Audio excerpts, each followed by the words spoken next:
पुरी जिला पिपिली ब्लॉक पार्श्वर थिबा RNB पूर्त sub division विभाग कार्य दीर्घ दिन धरी मरामती होइनथिबा बेले ताहारी उपरे विभाग कार्यनिर्वाही जंत्री मसुदा चलाई मरामती आरे फोर्स बिल करिबारे अंटा भिड़ी चलिछि। एही फोर्स बिल जने हातबारिसी साजिथिबा युवक नामरे होइथवा नै गणमाध्यम रे खबर प्रकाश पाइबारे उक्त फोर्स बिल फाइल को कार्यनिर्वाही जंत्री निजे गायब रखिथिबा नै विभाग रे उठलानि विभिन्न प्रश्न।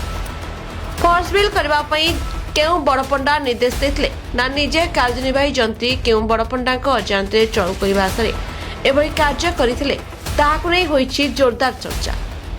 एथरे अन्यमय कराउछि कि कार्यनिर्वाही जंत्री अधीक्षण जंत्री भुवनेश्वर डिविजन 3 रे थाई पिपिली सब डिविजन कार्य डेपुटेशन ने दीर्घ दिन रही व्यापक हरिलुट करिबारे आगधाडे रहितवा तांका विभाग तरफ जानिबाकु मिछि।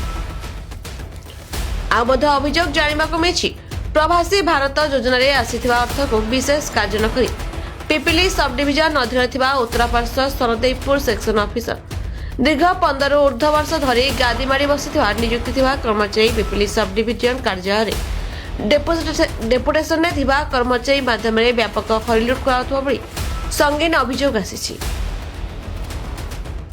एमिति कार्यनिर्वाही अधिकारी हातबारिसी साजी अन्यत्र बदली नहेबा पई सरदेईपुर सेक्शन कार्यालय पिपिली सब डिविजन को बदली होइथिबा सूचना मिछि।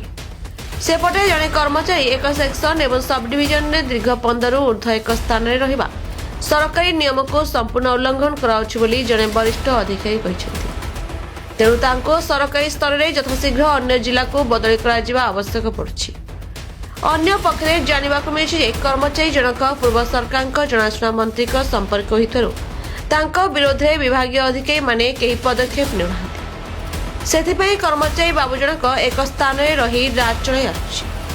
प्रवासी भारत कार्य रे विजिलेंस तदंत कराले विभाग कार्यनिर्वाही जंत्री एवं सहकारी जंत्री और सामिल थिबा कर्मचारी असल मुखा खोली जाता बोली विभाग जने कर्मचारी नाम गोपन रखी सूचना दैछन्ति।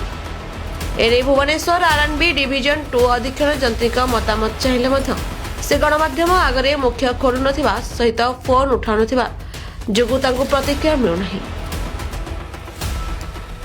Bureau report the Republic Odisha 24 news.